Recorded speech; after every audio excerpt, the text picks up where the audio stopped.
Avant, j'étais en coiffure et j'ai dû arrêter cette profession parce que j'ai une tendinite au poignet. Donc ce qui fait que j'ai dû mettre un terme à mon apprentissage. Et du coup, j'ai dû me réorienter. Et donc là, je suis passée par les formations, AFPA et tout ça.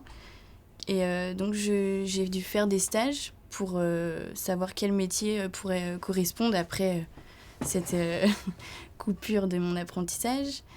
Et donc je ne savais pas vraiment dans quel domaine j'allais me situer. Et donc j'ai fait un stage à Kingsway. Et donc c'est tout de suite bien passé avec l'équipe, la responsable. Le métier en lui-même, le secteur aussi me plaisait. Avec les enfants et tout ça, je trouve que c'est un bon secteur, le jouet. Jérôme, tu peux venir pour m'aider en musique, s'il te plaît ? Parce que j'ai un souci en musique, il y a des... Moi, j'ai commencé comme tout le monde à la base, avant de devenir directrice, c'est-à-dire que j'ai passé comme vendeuse. Donc du coup, c'est déjà donner une possibilité à des jeunes de pouvoir découvrir le monde du travail. Et puis un contrat d'avenir, tout simplement parce que c'était une opportunité mise en place par l'État, ce qui permettait aussi d'avoir un nouveau souffle au niveau du magasin. Et puis, et pourquoi après Lorelai ? Puisque suite à un stage, ça s'est très très très bien passé. Et du coup, j'avais vraiment envie qu'elle vienne rejoindre l'équipe pour mettre un nouveau souffle à une équipe qui est là depuis très longtemps. Donc tu regardes ce que tu as en stock en haut. Ok. Donc tu as l'escabeau qui est de l'autre côté. Merci. Au cours de ces 3 ans, on a un suivi avec la conseillère mission locale.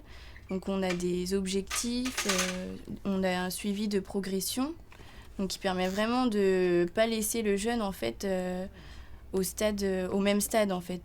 Il faut qu'on évolue, il y a des tâches à accomplir, on a des objectifs et tout ça c'est suivi. Ouais, on va sur l'onglet à droite là, juste là avec la petite flèche en haut, ouais, à droite. On a eu la chance de la prendre en CDI, un accord avec mon responsable ressources humaines au siège. Ce qui fait que du coup pendant 3 ans, elle a tout un suivi de formation en interne, en magasin et en extérieur aussi, puisqu'elle participe à beaucoup de choses comme les inventaires. Elle rentre en CQP qui correspond un petit peu à une licence de jouets, mais en parallèle. Donc elle rentre à l'université la semaine prochaine, une fois par mois, à l'université de Cholet.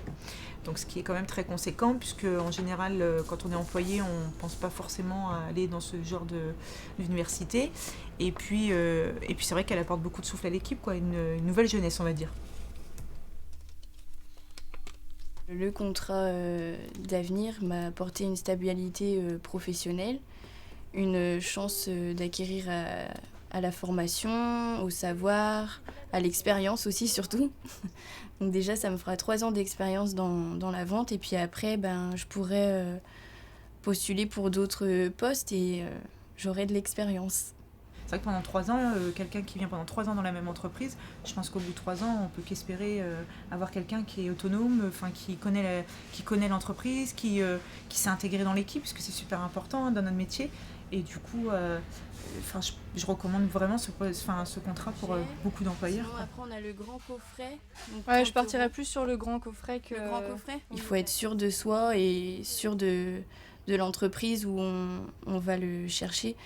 Il ne faut pas se lancer dans quelque chose, dans une entreprise où on n'est pas sûr. Il faut faire des stages avant, vérifier son projet.